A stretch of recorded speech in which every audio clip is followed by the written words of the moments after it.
Hello and welcome to Spoken Like a Native podcast.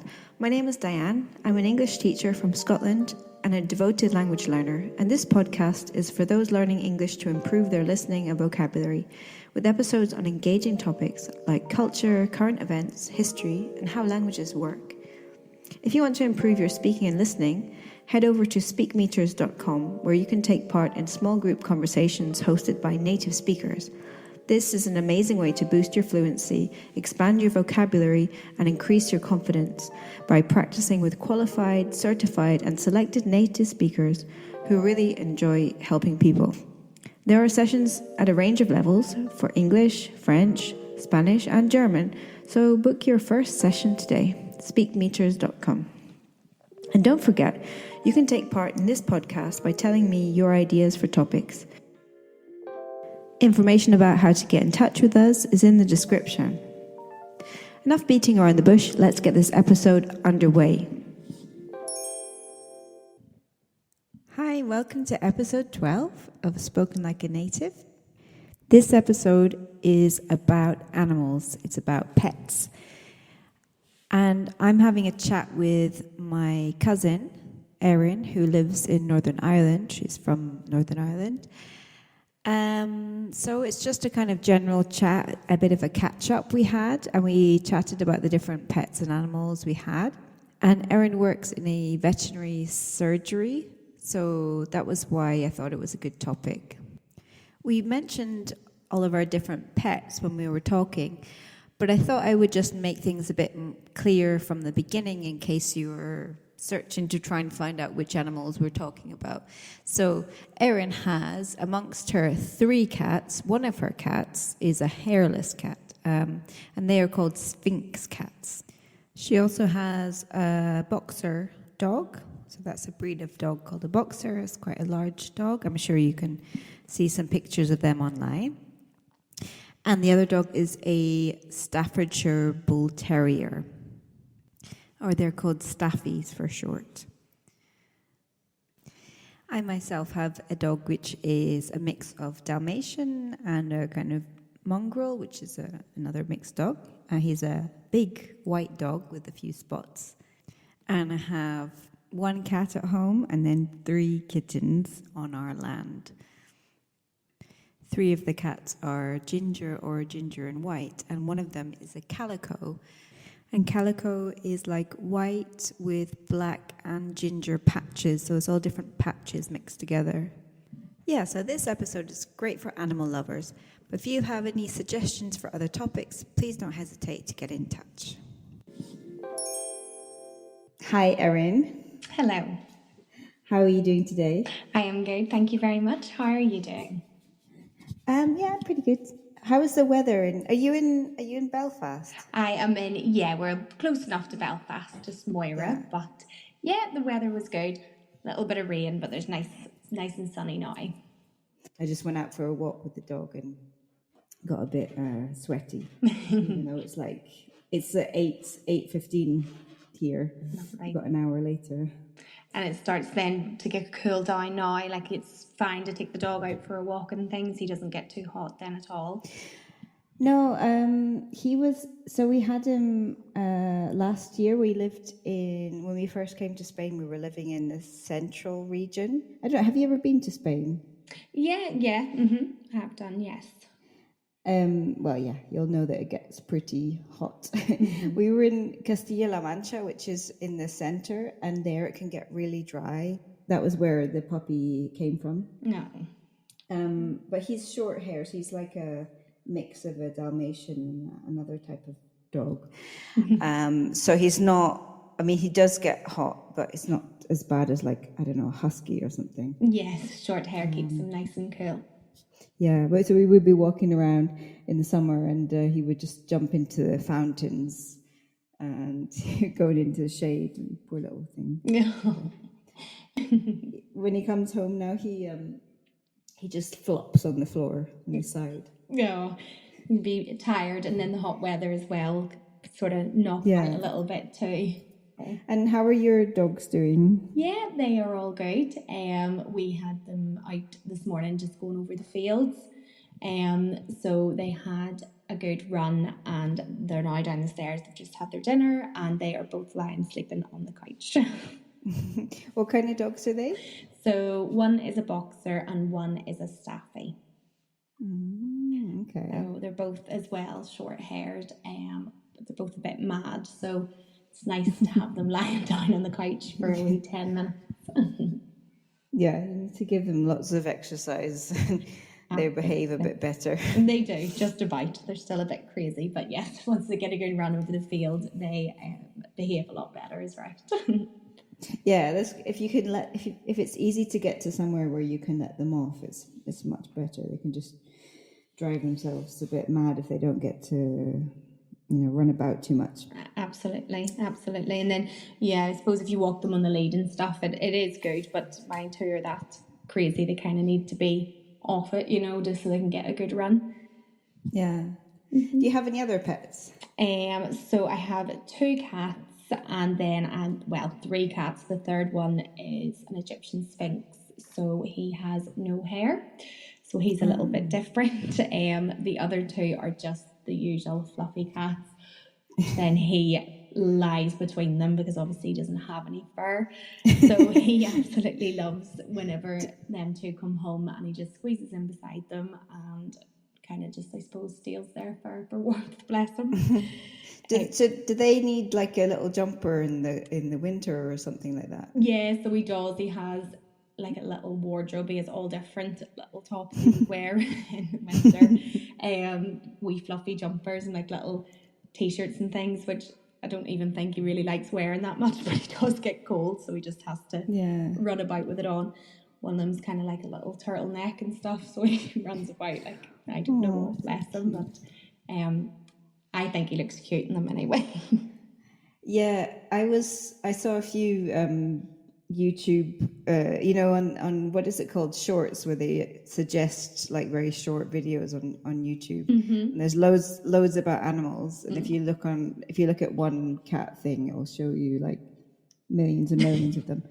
And there's a woman with 2, I think it's 2 of those hairless cats, sphinxes.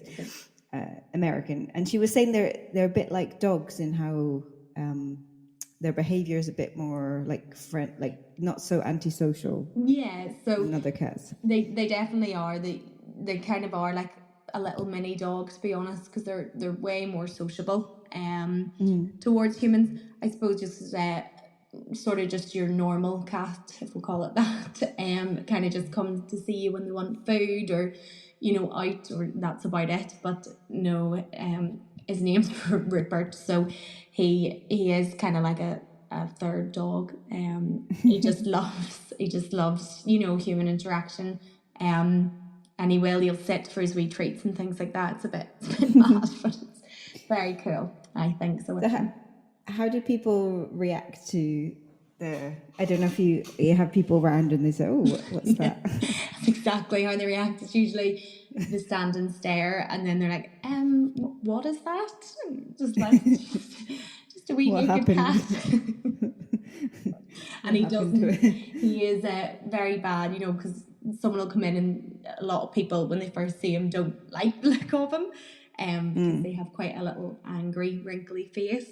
But he doesn't hold back. Like, he will jump up on their shoulders and like rub round them, and some people are like, can you get him away? And then some people fall for him, because he is cute once you give him 5 minutes. Yeah, I think you have to kind of get used to it, and then you think, oh, it's kind of like a little wrinkly kind of person. Little wrinkly cute alien thing, bless him. Yeah. That's what I mean. I've got a cat sitting on my lap at the moment. Ginger, Wendy. Her real name's Wednesday, but it's easier to say Wendy. Yeah. And she's Ginger, but she's quite temperamental. Like, she's only really friendly with me. She's not that friendly with my husband. But yeah, and it's all completely on her terms. Yeah. And she comes like, okay, touch me, pay me attention, give me food. Yeah. And the rest of the time, if you approach her, sometimes she just scratch you. Yeah, don't say it, but like, go away. It is cats are. It's all in their terms, absolutely. Yeah, but that's what she would look like if she was hairless. She'd be a scary little thing because of the fur. She's so cute. We've got 3 other kittens actually, but not in the house. They're living up on our piece of land with all the chickens. We've got chickens and a turkey.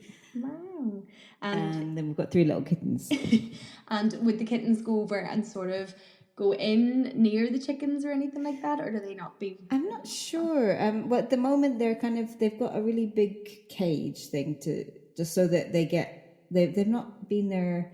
There's one that's really new, and the other 2 have been there. I don't know, maybe 3-4 weeks. I'm not sure now. Mm-hmm. So just so that they think that that's their land, their territory. They don't run away. No. So the most of the time, and because they're really tiny as well, if they kind of run around, you're not sure where they would end up. So we're kind of keeping them mostly, like taking them out to walk around a bit and then putting them back in just so they learn in the cage. But they don't seem to be scared of the chickens, and chickens seem to kind of leave them alone. The funniest one is the turkey. I don't know why, I always find him really cute. So poor little thing. He should really have a girlfriend, partner, but we can't find one. Can't find a partner. He's lonesome at the moment. Yeah, poor thing. We didn't really want to have turkeys. My husband wanted chickens, and then his friend was like, "Here, I've got a spare turkey." So he ended up bringing him. Poor thing, but he's really cute. I find him quite cute. No, and would he roam about with the chickens, or do you have him separate? Or he sleeps separately from them.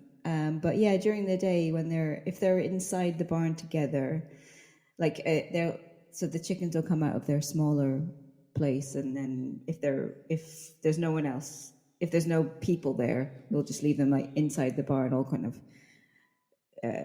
wandering around together. But then we'll let them out, and then they just walk around. And I don't know if he thinks he's a chicken, or if he thinks he's a person. I don't know. Oh. And I think our dog thinks that he's a person. And the dogs and everything, like they don't bother with the chickens either, or is everybody kind of get on well? Well, yeah, they get on well.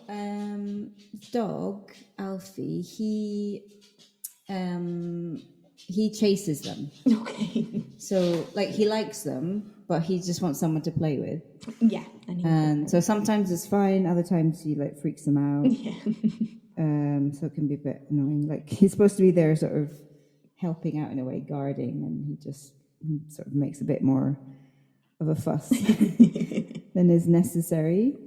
But he's quite good with the cats. Like if you're sort of trying to do something and you've got the cats out, little kittens on their own, like he'd be quite good at sort of herding them. Oh. So make sure they don't run away too far. That's cute. But yeah, he's very affectionate. He's not trying to attack them or anything. Yeah, he's just wanting a wee game. Yeah. He tries to play with Wendy, the cat, and sometimes she wants to play and sometimes she just scratches him. Scratches his face when she doesn't want to play. She'll put her claws right into his lip, Oh. With nasty. Cats can be really nasty sometimes. They actually can. They are really nasty. Just again, it is literally just when they want you or they want to play, they'll do it, and then any other time, you'll either get scratched in the face or they just go away. Yeah, I've got so many scratches. So, tell me a bit about your job. Yeah, so work in a veterinary clinic in a place called Lisburn. And work there every day, obviously, to do the kind of nursing side of it. So a morning would just be going on in, doing our operations, and obviously then we do the sort of care and vet after the operations are all done. So the vets will go away and consult, and then we just sort of go around them in the afternoon and give medication, any syringe feeding, anything like that, and just try and get them back on their feet. So yeah, it is. It's a busy wee practice, but I love it. It's really good. really rewarding. And how long have you been there? So I have worked there for 10 years. Oh, okay, that's quite a while.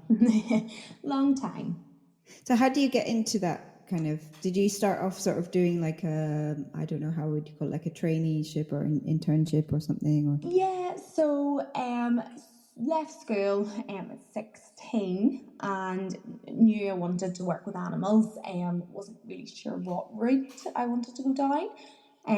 But there was a sort of nursing role kind of opening, and I just went for the interview, and obviously I got the job, and then I went and studied in a college called Greenmount, which was just a kind of 1 day a week, and then the rest of the time you're in the vet. So that was a nice way to learn the course. You're not just doing it all in college. It's nice to be able to be in the vets as well, learning. So yeah, that's kind of how I got in, and have just never left since. yeah. And do you remember, like, was it when you first started, was it exactly how you imagined? Because I know I was thinking about, oh yeah, working with animals. So, you have quite a very, I would say, rosy picture of it when when you're just thinking about it as a fantasy or a dream. Yeah, you do. What was it that surprised you? Or what was it that was difficult? I suppose, yeah, whenever, I got the job and I thought, oh, this is great, it's going to be so exciting. And, as you said, you do make it into like, oh, it's all lovely and cute and everything's great. But I suppose I'm kind of used to it now. But yes, when I very first started, I'd say I kind of got my eyes opened when the likes of like emergencies were coming through, or unfortunately when it comes time to put your dog or your cat to sleep, it can be obviously very upsetting. So yeah, I suppose you don't really think of that bit as you're applying to want to do that. Yeah, I suppose for a few years it was eye opening. But then I guess the longer you do it, you kind of learn how to deal with it. Yeah, I guess it's probably something that people don't really talk about so much, because there's almost like, if a relative of yours dies or is very ill, of course you're going to be upset. And that's acceptable. But I think there's a bit of like a stigma if you're too upset about your cat or your dog being ill or dying. And I don't know if you've probably seen some people really not taking it too well. Yeah, it can be very sad. It's some people. I think if you're an animal lover, people will be sympathetic towards it. But I suppose there is a stigma for people that maybe don't like animals or maybe don't have animals, so they don't really understand the love you actually really can have for them. I suppose a bit of stigma would kind of come from that. But yeah, it can be upsetting for the likes of it's maybe like an older person, and maybe their wee 16-year-old dog is kind of their main family or their main person, and it can be very upsetting then. Yeah. But there's lots of good bits to it too, like lots of lovely puppies and kittens and lots of nice bits to the job too. Yeah. So is it mainly like your average pets like cats and dogs, or do you have anything more like farm animals or anything more exotic? Yeah, so where I work mainly, we are small animal practice, so we wouldn't see any farm side of it. See a little bit of exotics, sometimes see a tortoise or snake. Not very often, but yeah, certainly we do sometimes see them. But yeah, mainly cats and dogs, and bunnies and things like that. Anything small. Oh yeah, you get some. Did people take their hamsters to the vet? And they do, yeah, because sometimes their wee teeth and things can grow a little bit too long, and we can clip them back. And a few months ago, there was a wee hamster, and unfortunately, the cat had got it. So the cat had managed to like kind of cut his back. So we had to actually put him under an anaesthetic, and one of the vets stitched his back, and he actually did really, really well, because we weren't really sure, because they're so small. Yeah. The anaesthetic is so risky for them. But he did so well, and yeah, he was actually in, I think, a couple of months ago as well, and he had done really well, and all his fur had grown back, and he was just running about. So that was a cool. That's cute. That must be so strange trying to do surgery on something so small. Yeah, the vet, bless her, she was just having to be so gentle, because obviously the needles and things, like, it was just a wee tiny hamster. But yeah, she did really well, and the wee hamster did brilliant too. So yeah, I like them kind of things where it's something a bit different. Yeah. And are there any animals that you don't like? Any animals that I don't like? No, not really. Maybe the odd spider or something, but I don't really dislike People anything. don't. No. Has anyone brought in their spider? There was one time, and I can't even remember. It was so long ago. I think he was just like not himself. It was like a big tarantula, and I kind of had a wee look, but I wasn't too dying to see him anyway. How do you tell there's something wrong with it? I'd leave that up to the vet. That's for them to figure out, not me. Yeah. So I think the client had just said he wasn't eating, and he just wasn't being himself. However, she could tell that. I don't know what a spider's personality is like. Yeah, he wasn't doing a little dance when she came home or something. I know. Yeah. He just wasn't himself, according to that little lady. Yeah.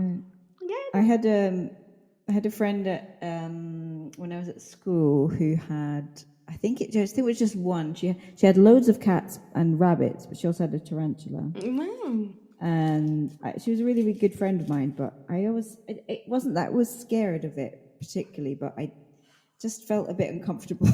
Yeah.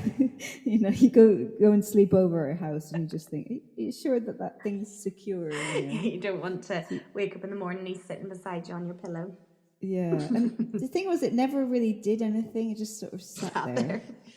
And I think, what's the point of these things? I mean, they look, striking. They look interesting. But I don't know if they get much out of being a pet. No, probably not, which is the sad thing. I think nearly some of those things are better just left in the wild, but well, yeah, it can be. Yeah, this thing. Have you ever had an exotic pet or a reptile or a snake or anything? No.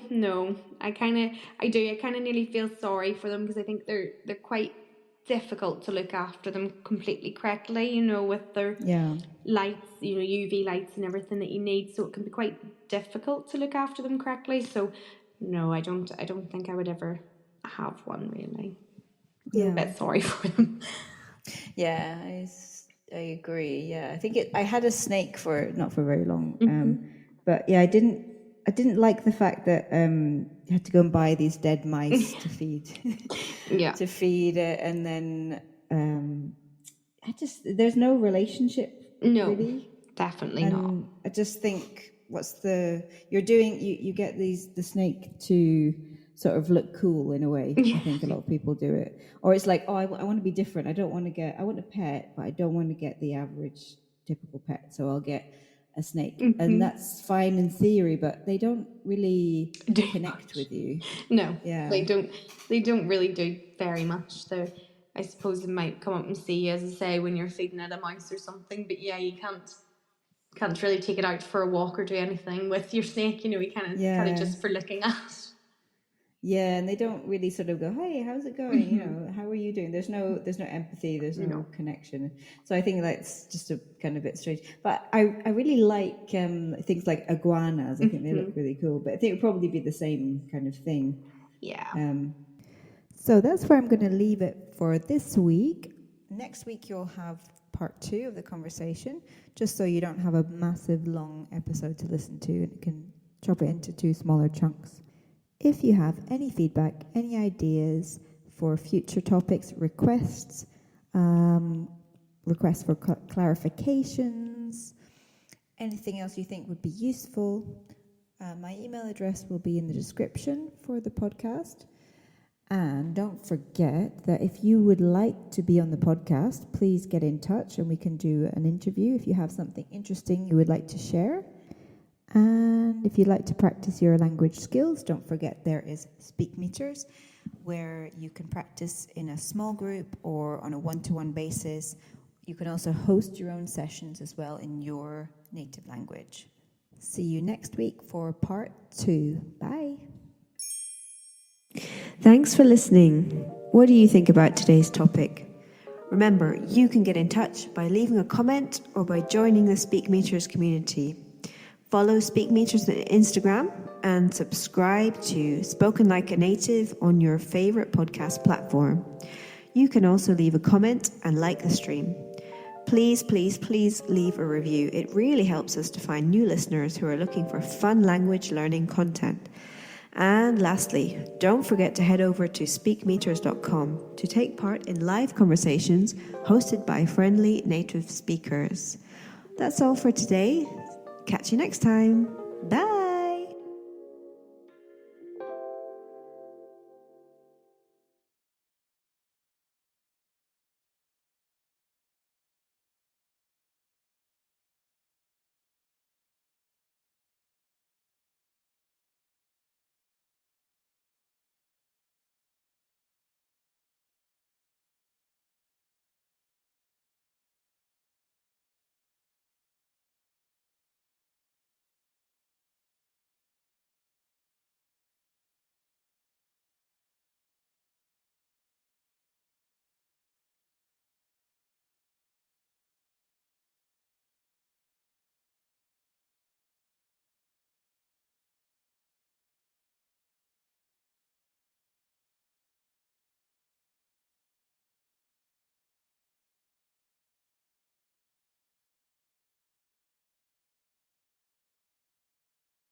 comment or by joining the Speak Meters community. Follow Speak Meters on Instagram and subscribe to Spoken Like a Native on your favourite podcast platform. You can also leave a comment and like the stream. Please, please, please leave a review. It really helps us to find new listeners who are looking for fun language learning content. And lastly, don't forget to head over to speakmeters.com to take part in live conversations hosted by friendly native speakers. That's all for today. Catch you next time. Bye.